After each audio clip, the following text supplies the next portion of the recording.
तू लवड्या काय दूर आहे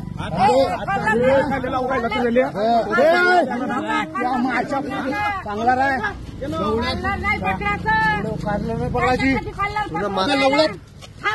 तुम्हाला मारायचे अधिकार नाही मी विचारायला आलो प्रेमाने गव्हर्नमेंट का लवड्या तिथं भूत किती दूर आणि तू काय गावात मतदान करायला गेलो मतदान करून आलो आणि माझ्या गावातून येताना उमरी हे गाव लागते तिथं मी थांबलो तो माझा नेहमीचाच रस्ता आहे आणि आमच्या काँग्रेसच्या बूथवर थांबलो त्याच्या अगोदर पोलिसांची गाडी येऊन गेली होती पोलिसांच्या गाडीवाल्याने सांगितलं का तुम्ही 2च खुर्च्या ठेवा आणि तिकडं 8-8 खुर्च्या टाकून लॅपटॉप टाकून लोक बसले होते आणि मला माझे कार्यकर्ते सांगून राहिले होते का सर तिथे 8 लोक कसे बा आम्हाला 2च सांगितले मग मी त्याचं ऐकलं मग मी इथे PI कापडे साहेब यायला फोन केला तर ते येतो म्हणे आणि तिथं मला गावातल्या लोकांनी सांगितलं का ग्रामपंचायतचा कर्मचारी आशिष म्हणून तिथं बसला आहे ठीक आहे लॅपटॉप टाकून ऍक्च्युली तो पक्षाचा बूथ असल्यामुळे तिथं बसता येत नाही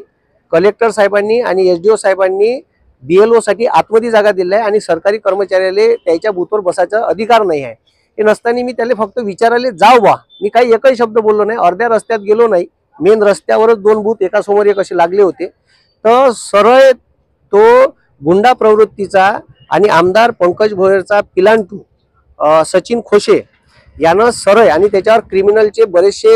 आरोप आहे त्याच्यावर गुन्हे दाखल आहे आणि तो डायरेक्ट माझ्या अंगावर येऊन मला मारहाण करून राहिला ठीक आहे मी एकही शब्द बोललोच नाही म्हणजे मी रस्त्यानं चाललो तर डायरेक्ट माझ्या अंगावर आला माय बहिणीच्या शिवा दिल्या ठीक आहे घाणेरड्या शिवा दिल्या माझी गच्ची पकडली आणि मला डायरेक्ट मारायला बिल्ला म्हणजे मी गप्पल तिथंच होतो ठीक आहे मला माहीतच नाही का हे आपल्यावर हमला करणार आहे का करणार हे सरळ BJPचे माजलेले जे काही हे लोक आहे पोसून ठेवलेले पंकज भोयर यांनी पोसून ठेवलेले लोक असे अरेरावी करतात आणि सरळ आणि त्याच्यानंतर बाकीचे लोक गावातले धावत आले तर त्याला म्हणे एका पाहून घेईन माझी पत्नी सहित कुटुंबासहित मी येत होतो माझी पोरगी माझ्या पत्नीच्या कडीस होती ती मनात टाकायला आली तर तिचं इथं पकडलं आणि ती मला आडवी आली असताना माझ्या पोरी सगट मारहाण केली माझ्या पोरीला एक ठुसा लागला ती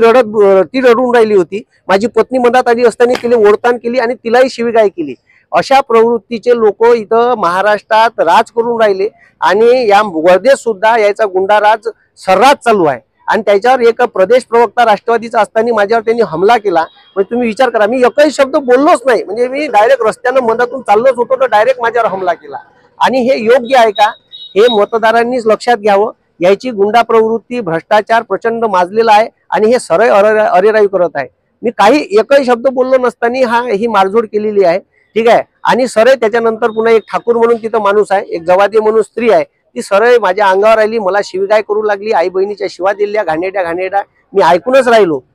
माझं काही त्याच्यात स्टेटमेंट नव्हतं तरी त्यांनी अशा पद्धतीचं माझ्यावर डायरेक्ट हल्ला करणं हा योग्य आहे का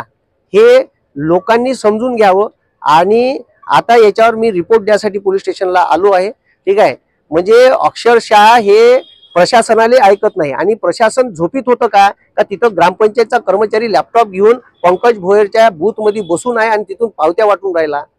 हे लक्षात घेणं गरजेचं आहे म्हणून मी आता पोलीस स्टेशनला तक्रार दाखल करायसाठी आलेलो आहे